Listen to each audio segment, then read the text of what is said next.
Doctor Jekyll and mister hide, दोहरा व्यक्तित्व, अच्छे का दिखावा मगर भीतर एक बुरी आत्मा। रॉबर्ट लुई स्टीवेंसन का बेस्ट सेलर। इसका प्रमुख पात्र है डॉक्टर जेकल। दुनिया की निगाह में तो भला आदमी है, आदर्श पुरुष, मगर भीतर अतृप्त इच्छाएं, क्रिमिनल, अहंकारी, ताकत के इस्तेमाल से लोगों को दबाना, कष्ट देना, मारना। बचपन से ही ऐसा बनना चाहता था पर ऐसा कर नहीं सकता था, तो उसने एक दवा बनाई। इसे पीकर उसका चेहरा, कदकाठी, रूप रंग सब बदल जाता। इस नए रूप को वो मिस्टर हाइड कहता है। जी भरकर अपराध, बेईमानी, बदमाशी और अत्याचार करता। दवा का असर खत्म होने पर फिर से डॉक्टर जेकल बन जाता, सामान्य होकर लोगों का प्रेम पाता। सुभाष चंद्र बोस दरअसल एक दोहरा व्यक्तित्व है। जनता को जैसे दिखाई देते हैं वैसे है नहीं, उनके भीतर एक राक्षस बैठा है।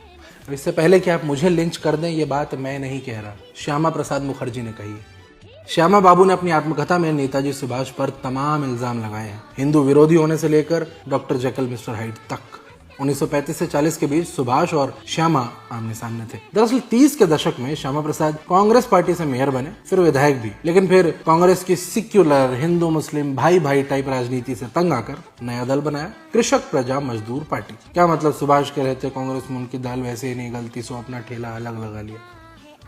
पॉइंट ये है कि नेताजी सुभाष चंद्र बोस के लिए जहर उगलना श्यामा प्रसाद मुखर्जी का दैनिक कार्यक्रम था। 1937 के पहले चुनाव में कांग्रेस 54 सीट के साथ आगे रही मगर सरकार नहीं बना सकी। कृषक प्रजा पार्टी ने अपनी 35 सीटों के साथ 40 सीट वाले ऑल इंडिया मुस्लिम लीग को समर्थन दिया, सरकार बनाई। तब सुभाष कांग्रेस के अध्यक्ष थे। अपनी आत्मकथा में श्यामा प्रसाद लिखते हैं कि सुभाष के लोग उन्हें पार्टी की रैली मीटिंग नहीं करने देते थे। एक बार श्यामा ऐसी ही मीटिंग कर रहे थे, वहां सुभाष भी आ गए, नारेबाजी हुई, पत्थर चल गए। एक पत्थर श्यामा को आ लगा, वे चोटिल हुए। ऊपर से सुभाष के लोगों ने श्यामा की जमकर पिटाई भी कर दी। इनफॉर्मल सूत्रों के अनुसार सुभाष ने खुद कलकत्ते की सड़कों पर उन्हें दौड़ा दौड़ा कर पीटा था। हे हरिराम कृष्ण जगन्नाथ प्रेमानंदी, उनका गमछा भी खुल गया था, पर मैंने देखा नहीं तो विश्वास नहीं करता, ये झूठ है, झूठ है। वैसे भी सच्चा कांग्रेसी ऐसे कर्म नहीं करता। खैर, आगे चलकर कृषक प्रजा पार्टी सावरकर की हिंदू महासभा से विलय हो गई। संविधान सभा में हिंदू महासभा से पूरे देश में सिर्फ श्यामा ही जीते,